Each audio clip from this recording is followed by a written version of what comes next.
Live, so I will stop chatting and get going with the next session. Thanks for coming back, everybody who's been with us throughout the day today. I'm just going to hand over to Sandy Swanson, who's a Deputy Director of Missions and Impact at Monash University. Sandy's a business development and project management professional with experience supporting grassroots and internationally recognised organisations. She has significant experience leading ethically driven and ambitious teams, and she holds special expertise in strategic development, new business partnerships, project management, and capacity building. And Sandy's been an integral part of planning and putting together this session today. So I'm handing over to you now, Sandy, with gratitude. Thanks, Sarah. Thanks so much. It's great to be here. And I've so enjoyed today's event. Before I do anything and get to introductions, I just want to thank the hosts again. Thanks to the Stockholm International Water Institute, SIWI, for hosting the event via the Water for Climate Pavilion. And also to co-hosts from the Australian Water Partnership, Alluvium, and my colleagues at Monash University for facilitating the sequence of today's event so brilliantly. So as Sarah introduced in this final session, we'll do a live crossover to Baku to close today's event. We'll speak to two of our Water for Climate partners who are with us right now, who are both on the ground at COP29. But before we head over to Baku, I just want to offer a really brief recap, just in case anyone is joining us right now, because we've covered a lot of ground today. So we started off in the Pacific this morning with a session on climate finance for water security from a Pacific perspective. Then we moved across to Southeast Asia with a session on urban water resilience and specifically shifting policy to practice. And we just concluded in South Asia with a session focused on water, communities, and climate adaptation. So while each region is certainly unique, it does seem that we've heard about a lot of shared challenges and opportunities. So some of these include that countries across the Indo-Pacific are being more affected by the climate crisis, despite the fact that their contributions to man-made climate change are negligible. It's also very clear that our region experiences climate change as an ongoing and growing water crisis. With this in mind, there's a strong sense that the global water community, and our community in particular in our region, needs to be pushing for climate smart water policies and at the same time, water inclusive climate policies. So these are not distinct challenges, they are deeply intertwined. And like everything else, in order to succeed, we need regional collaboration. And as Ananya mentioned so well in that last session, community-centered solutions in order to build a climate resilient, inclusive, and water secure future. So let's head over to Baku, where I'd like to introduce our guests for this last session of the day. So I will start with you, Thomas Rebermark. Thomas is the water value chain champion and the director of the Swedish Water House at the Stockholm International Water Institute, SIWI. His work focuses on bringing science, policy, and practitioners together to empower cross-sector collaborations and influence international policy on sustainable water governance. Thomas has previously worked alongside WaterAid, Child Fund Sweden, and Child Fund International, as well as with private sector organizations focused on urban development, infrastructure, and civil engineering. He sits on the election board at the UN Global Compact Network for Sweden and also is a board member of the IWA for Sweden. We also have Dr. Matthew French. Matthew is the Senior Director of Research Missions and Impact at Monash University, where he helps to support the development of action research, which is essentially, as I like to say, the kind of research that takes academic evidence and recommendations and applies them directly into the real world. He's an architect by training, and he has over a decade in the field across Latin America, Middle East, and Asia Pacific. Once upon a time ago, he served as the project manager of Monash's RISE project, which is delivering urban water solutions to informal settlements across Southeast Asia and the Pacific. He's passionate about affordable housing, urban development, and human rights-based approaches to development. So thank you both for being here and for getting up so early in the morning over in Baku to join us. Though I should add that you both got to sleep in a little longer than some of our earlier participants who came in from Baku, so consider yourself fairly lucky. So let me start with you, Thomas. Can you tell us what we should expect from COP29 this year when it comes to progress on water? Yes, and thank you for having me. It's a fantastic opportunity, so I'm very grateful. And the early morning is totally fine, as you said, with respect for many others who have been up much earlier. The focus this year on climate finance is on climate finance. Who funds it, who receives it, and how much. The issues have been some of the most contentious in past COPs. Negotiations is now hammering out our new global climate finance target called the New Collective Quantified Goal, the NCQG. So this target aims to directly fund adaptation, resilience building, mitigation efforts in resource poor nations. So an estimate suggests that it's about 500 billion to $1 trillion per year is needed. It's aimed to support countries that are already facing the dire consequences of the climate change. And if approved, the NCQJ will replace the previous goal of transferring 1 billion annually from high-income countries to low and middle-income countries to address the consequence of climate change. So far, the original target has consistently been unmet. And leaving the most vulnerable regions struggling to cope with escalating climate costs. But with the high-income countries now contending with increasing aid demands and domestic political challenges, the securing the level of funding remains very uncertain. And major points of contention include who should provide NCQG funds, who they should be allocated to, and how to balance the investments between mitigation, adaptation, and reparations for loss and damage, and the irreversible impacts of climate change. So this Wednesday, the co-chairs of the NCQG contact group published the first iteration of draft the decision for the next COP29 presidency to top negotiation priority, a new climate finance goal. So the COP presidency itself has encouraged the co-chairs to produce this draft as early as possible to guide conversations around the potential landing zones and help to identify concerns. And the COP29 president Mukhtar Babayev praised the draft as a significant step forward, but also cautioned that many issues remain unresolved. So urging delegates to more swiftly with only 10 days to move more swiftly, with only 10 days into the conference. Unfortunately, I must say that the draft ballooned from 9 to 34 pages. That's basically the same size as the input containing all ideas and talks in Berlin in June. Before there were just 3 options for the goal, and now there's one, also up to 13 sub-options. So we are hearing that the draft has been circulated among the delegations. We have heard that there's a raw text, but the link to UAE framework and the global goal on adaptation is there. And this is something that the Water for Climate Collective have been pushing for.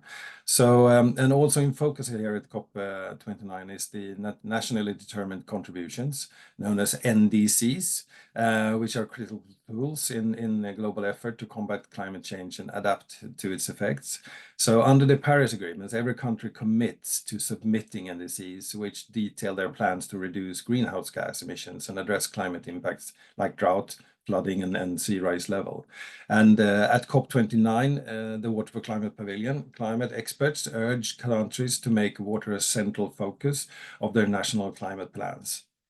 They warn that without prioritizing water nationally in these NDCs and the national adaptation plans, efforts to address climate change and build resilience could fall short. So the current COP29 discussions are particularly timely because countries are approaching the 2025 deadline for the next round of NDCs. And these are supposed to covering target through 2035. And now experts are arguing that the new submissions must reflect highest possible ambition, requiring that countries strengthen their commitments and actions based on these recent climate science. In this round, increasing focus has been on water and make the difference in how we effectively meet the mitigation and adaptations goal that the global community is demanding. A recent study that we did here at CIVI conducted with support from UN, UNDP and GIZ shows that while 85% of the NDCs published between 2019 and 2022 have included more reference to water, the tangible targets for water-related adaptation and mitigation measures are still limited. And for the COP28, if we go back a year, it marked a significant breakthrough with the adaptation of global goal, the adoption of global goal of adaptation. And this framework aims to reduce water scarcity and enhance global resilience to floods, droughts, heat waves, and rising sea levels. But it also includes a specific emphasis on climate resilient water and sanitation. And now the negotiators are tasked with defining the measurable indicators, ensuring that adaptation efforts are not only ambitious, but also actionable. And exposed nations facing the brunt of climate impacts are pushing for swift implementation. And in terms of the conversation here at COP29, it's still early days. But as of now, our water envoy here in the Climate Pavilion has been in 2 sessions, and the most important focus is the work program to develop the indicators. But as this is a transitional COP, the results of 2-year program will be presented next year at COP30. However, this COP is very important for the negotiators to get common understanding of what they expect in terms of results of COP30 and to give instructions to the experts. And this expert group is a group of 78 experts convened working on development indicators, and they are murmuring that they lack clarity on what needs to be delivered. So this is the moment where the negotiators legally can agree on giving instructions, because otherwise the next point would be the UN conference in June 25 in Bonn, and that shortens the time frame extremely much. Some other parties have agreed to have global indicators, but others want local and national indicators. And what we, the Water for Climate Pavilion Collective, are defending is that this is a global agreement. We fought and achieved global targets, and global targets come with global indicators. So certain no harm adaptation measures can and should be applied across the board in every country. But even if the implementation of specific adaptation strategies need to be rooted in local realities and context. So we're arguing that don't reinvent the wheel, increase their increase their reporting burden for countries, but rather use what already exists. And that is a very short touch base and image on the negotiations and the policy perspective we're working here and what we get in feedback here. I want to also say that the team on site is doing a fantastic job. We all had a wonderful inauguration. And hopefully when we have a little discussion soon, I will come back to some of the highlights of that. Thank you. Thank you, Thomas. That was enormously comprehensive. You said it was a brief little intro, but gosh, there's a lot to cover there. I was going to ask about any wins from week 1, but it sounds like we're kind of waiting with lots of building happening so far. So I'll jump across to Matthew quickly, and it looks like, Matthew, maybe you're actually sitting inside the blue zone there at the Water Pavilion in Baku. Is that right?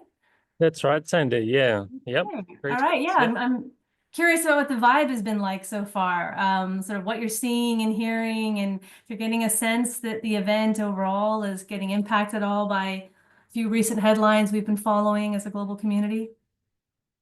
Well, thanks, Sandy. Thanks for having me. Yeah, greetings from the Water Pavilion here in Baku, which is a fantastic space that's been used so well so far this week. Thank you, Thomas, for your opening remarks as well. Very comprehensive, and nothing else to add. I think you've covered a lot of the key issues that we've seen in week one. So maybe to your question, Sandy, what's the vibe? What's the vibe? Well, in some ways, COP29 so far has been business as usual, but in some ways it's been totally different. With Trump's election, with Trump's election just days prior to COP starting, there was a real air of anxiousness in the opening days. We saw parties jostling for their best starting positions on a number of key negotiating items, as Thomas has mentioned. Apparently 51,000 people are attending this COP, so not quite the small COP that some were predicting. That doesn't even include all the thousands of technical staff and other sort of support staff as well. So it's a pretty big COP on the ground, much more condensed compared to Dubai last year, and actually really well organized. So I take my hat off to the host country, Azerbaijan. They've done an incredible job of organizing this COP. The operation is very smooth. I would just sort of add to Thomas's remarks around the NCQG. A lot of sort of civil society organizations, grassroots organizations are calling for $5 trillion. So 5 trillion is quite different to the sort of 1.2, 1.3 trillion that some of the parties are throwing around. How we bridge that massive gap between those two requests for the volume of contribution, I'm not sure, but that's what we'll see in the next few days leading up to the end of next week, hopefully when the world can agree on a new climate finance goal. Yeah, well, my gut response is that we could start with the 7 trillion we use to subsidize fossil fuels, but don't want to start any arguments. But yeah, there's a quick way to get to 5. I think we do have a few minutes for questions, so just jump if others want to jump into the Q&A. Any questions you might have for Matthew or Thomas, please do that. In the meantime, I might just kind of take advantage and ask a couple more questions here myself. So going back to you, Thomas, the world of sustainability is notoriously siloed. I do a fair bit of work in the health, climate, and water nexus, and it took us 27 COPs before public health featured in any meaningful way at a COP. Water and climate can also feel like two really distinct worlds. Do you think we're getting better at recognizing the connection between water and climate? I mean, clearly, in our region, we feel that connection very strongly. Is the rest of the world catching up, or do we still have a really long way to go? I would say that. I mean, looking back we have to recognize that 3 years short ago, three short years ago, what was nowhere to be found in the Paris Agreement, nor in the formal outcomes of the COP, and through the efforts of 3 successive COP presidencies that championed the cause of water, we're able to get water recognized in the outcome documents and convene meetings of leaders and at the highest political level and create a specific water target within the global goal of adaptation. So I would say that this collective has done quite well throughout 3 years, because now water is recognized. And if I should just mention one little extra win that maybe was not in my introduction, that the presidency day on water and agriculture is slated for, of course, for the 19th. But one of the wins is that we've been waiting for a UN water envoy since UN 2023, and which is for the first time in nearly 50 years, the UN had convened a conference on water. But that envoy finally took office now in November 1st, and Her Excellency, the Retno LP Marsudi of Republic of Indonesia, made one of her first very public appearances as in inauguration of the Water Climate Pavilion, alongside the presidents of Tajikistan. So we're very happy to have this high-level champion and advocating for us as a community as well. Yeah, I heard some of her remarks at the opening, really inspiring and so great to have her aboard. We actually have a campus in Indonesia, hoping we can do some work. We do a lot of work there as well. So Matthew, just really quickly going back to you. So you spent a good portion of your career working with vulnerable communities to build resilience, both with the UN and during your time at Monash. I'm curious what you've kind of learned. We heard a lot today about the criticality of working within communities and community-led solutions. So, what do you have to say, I guess, about sort of working with local leadership and communities to kind of drive the sort of water-related change that we need? Well, we're hearing it loud and clear here as well, and many of the side events and many of the sessions in the pavilions as well. Being a sort of finance COP, there's a lot of discussion around how finance reaches communities, how communities can unlock climate finance at the local level for projects and initiatives that really they can either help co-design or implement. A lot of groups are saying, great to have one big hairy finance goal that the world can agree on, but what are the mechanisms for local communities, for actors beyond sort of national actors to access and get that finance to where it needs to be delivered? We're also hearing, the challenge in the water sector, as we all know, is you've got the CapEx and the OpEx. So it's one thing to build all this water infrastructure, but the OpEx is such a critical part of the equation. So there's a lot of discussion here around how climate finance is not just to build a whole lot of stuff, which, as we know, is needed in many low-income countries, well, in many countries, but how to then maintain it. So how do we set up the governance systems, the operating systems to maintain the water infrastructure? So there's a lot of conversations around this and how it will play out. Let's see, but certainly local communities have to be front and center in many water and sanitation projects, particularly in developing countries, as we know. Yeah. Thanks, Andy. Yeah, no, really good points there. And we do have a question in the chat. It's sort of a tough one. So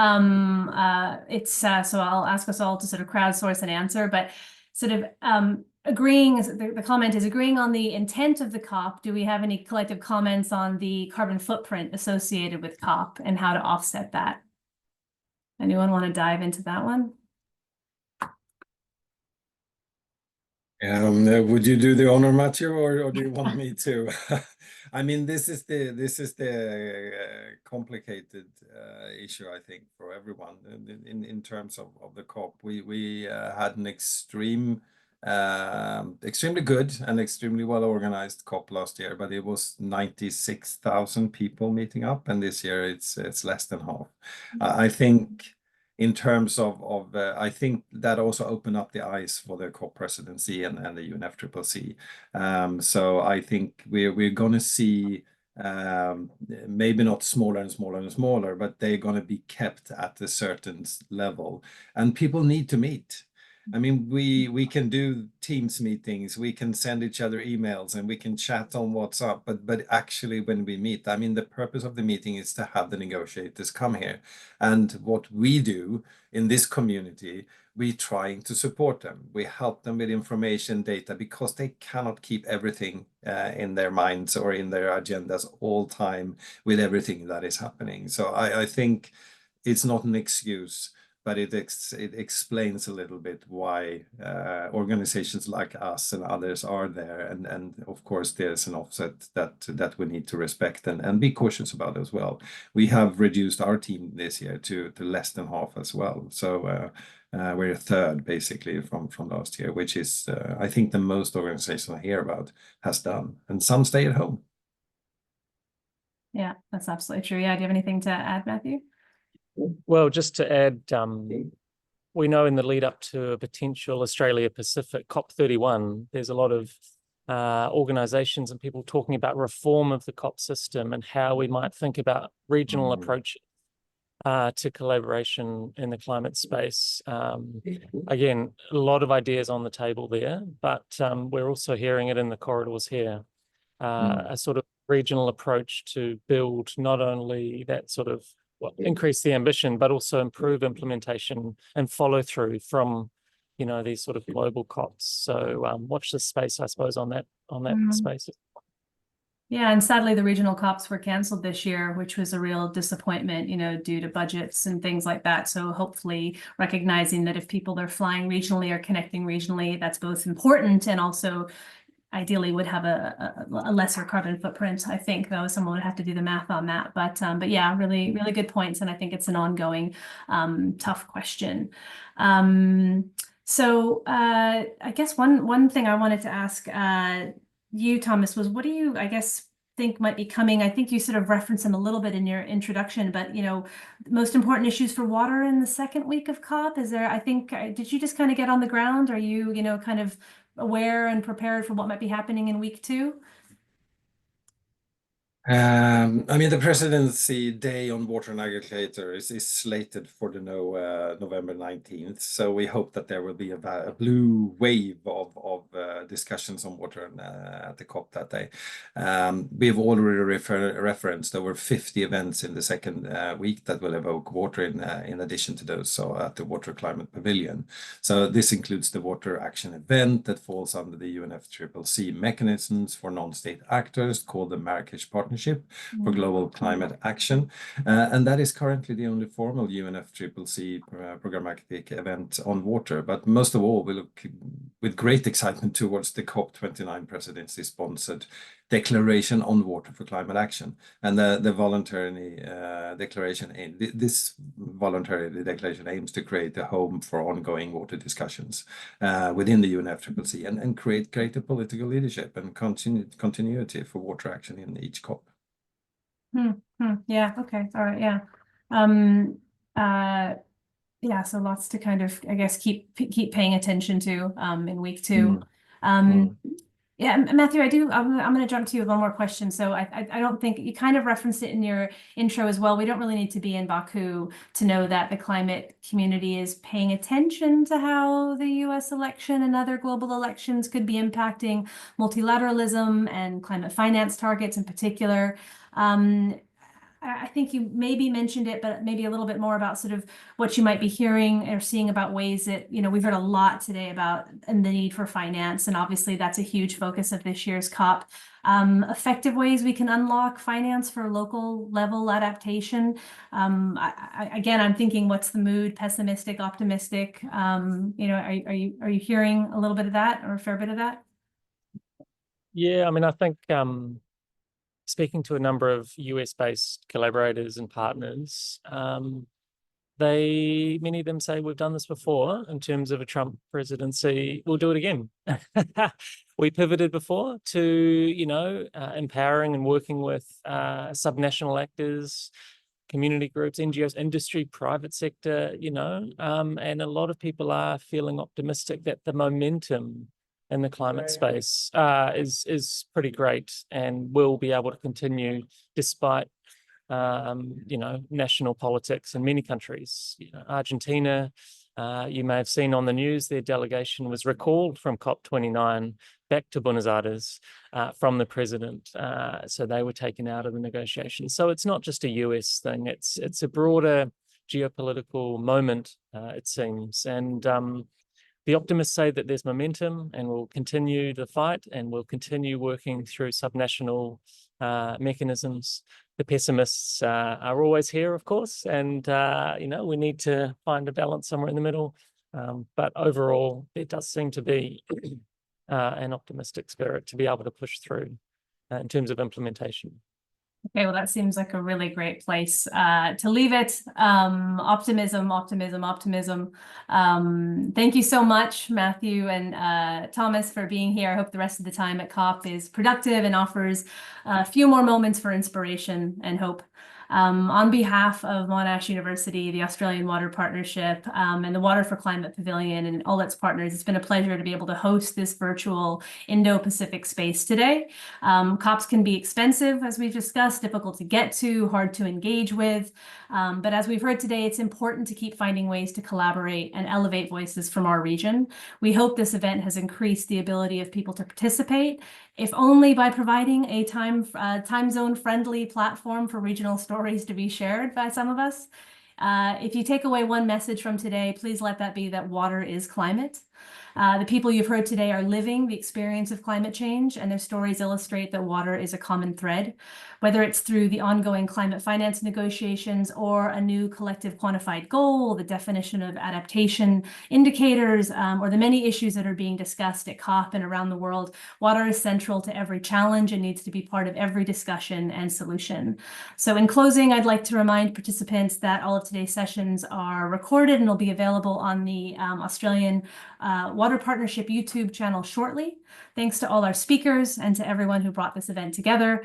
I welcome you all to explore the Water for Climate Pavilion website as COP29 continues, especially since everything is being live streamed.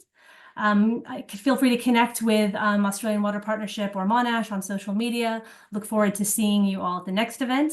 Thanks, everyone. Have a great weekend and have a great COP. Thanks, everyone.